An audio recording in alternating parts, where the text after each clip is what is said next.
So when we look at life today, technology has really evolved, especially when it involves speech recognition and language. Let's look at the latest car by Proton, the X50 and the X70. You know, it comes with that voice detection software, Hi Proton, and that it does all sorts of things. You know, it can identify where's the closest place to eat. You can turn on the car simply by speaking to your car, things that you never thought was actually possible many years ago. And let's say, for example, you're watching this video right now. You may notice that button down there, CC, closed caption. Try turning it on and see how accurately the algorithms of YouTube actually captures what I say. It's quite scary that technology is that powerful, you know. Somebody says something and you get all these annotations, closed captions. They can really capture what the human can say. So technology has come a really far way and has assisted us in ways that is pretty much unimaginable even 10 years ago.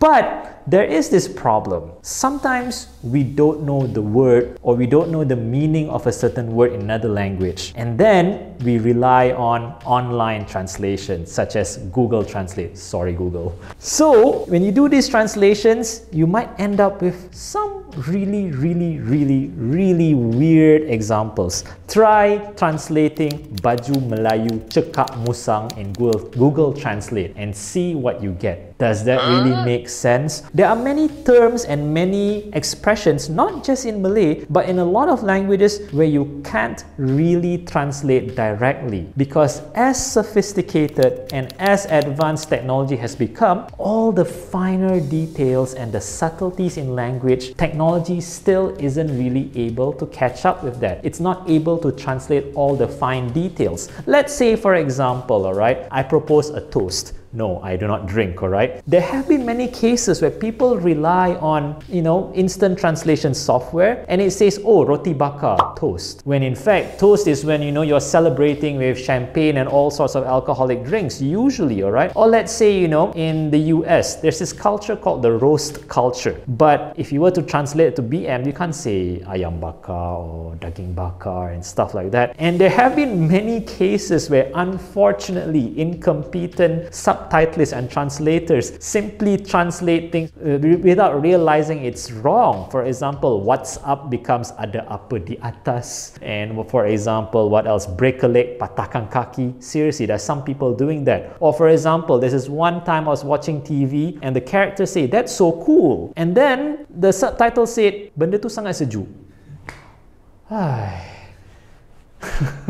So the problem today is that sometimes we have become over-reliant on technology that we forget to have common sense and we forget how to actually do things. For example, we think the only way to solve a problem is by messaging a person. Why can't we just meet the person? Why are we over-reliant on texting? Let's say, for example, you want to learn something new. You can just go to a library and get really good books. Why are we searching on Google? Why are we over-relying on technology? It's kind of sad, you know, because we live in the era of smartphones, but we're relying on all this smart technology and smartphones so much that I'm afraid, who's smarter now, the phones or us?